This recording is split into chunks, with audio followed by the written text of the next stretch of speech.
Ito niyo po yung background ko, may mga pailaw na.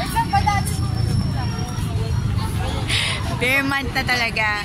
And bukas po i-strike tayo sa may Halige at Bambang para ipamigay po natin ang mga refusal letter at mga flyering sa mga parents. Kasi October 7 na nga po, on Monday na nga po kanilang vaccination.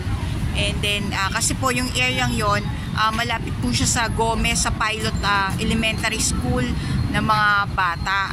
So may mga parents po na doon nag-aaral ang kanilang mga anak, at least hanggat maaga makapag-isip-isip sila, kasi meron silang karapatang tumutol, kasi baka mamaya magkaroon ng regression, sabihin hindi ipinaalam sa kanila na pwede palang tumutol, may option pala.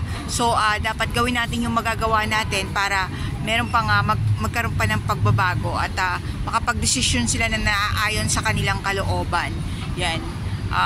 Kasi napaka-importante po yan kasi nagkaroon tayo ng history ng Dengvaxia. Wala naman pong katarungan ng mga batang yon matapos po silang saksakan ng bakuna. Yung po yung bakuna para sa polio sana. O ano po nangyari? Natabunan lang po yung kaso sa PAW. Wala po nangyari. Hindi po nabigyan ng katarungan ng mga namatay na kabataan.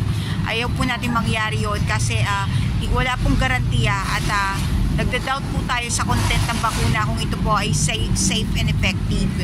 Gaya po ng mga nabalitaan natin ng mga karaan, nagkaroon ng hearing sa Kongreso at iilan lamang sa mga Pilipino ang nakakaalam nito na alam naman natin may mga excess death na nangyari after ng bakunahan. So para walang sisihan sa parte na rin ng media at sa mga nakakaalam, sa mga aware, ipagbigay alam na po natin yung kung ano po yung katotohanan. Dahil syempre dala-dala natin ng guilt kung alam natin pero hindi natin isiniwalat. Hindi po na nagkaroon ng justification ang mga pangyayari. Lalo na concern nito sa buhay ng mga kabataan at buhay ng mga tao. Tayo po yung mga nagsisikilos sa page ng MABK online, yung mga nanghihingi sa akin ng refusal letter through messenger. Salamat po sa effort nyo na pag-distribute ng mga refusal letter online. Hindi man namin kayo nakikita face to face, alam namin ginagawa nyo na i-distribute po yan dahil para sa ating pong lahat ng mga Pilipinian. Salamat po sa mga member po ng mga anak ng bagong katipunan sa page po namin, MABK Underground.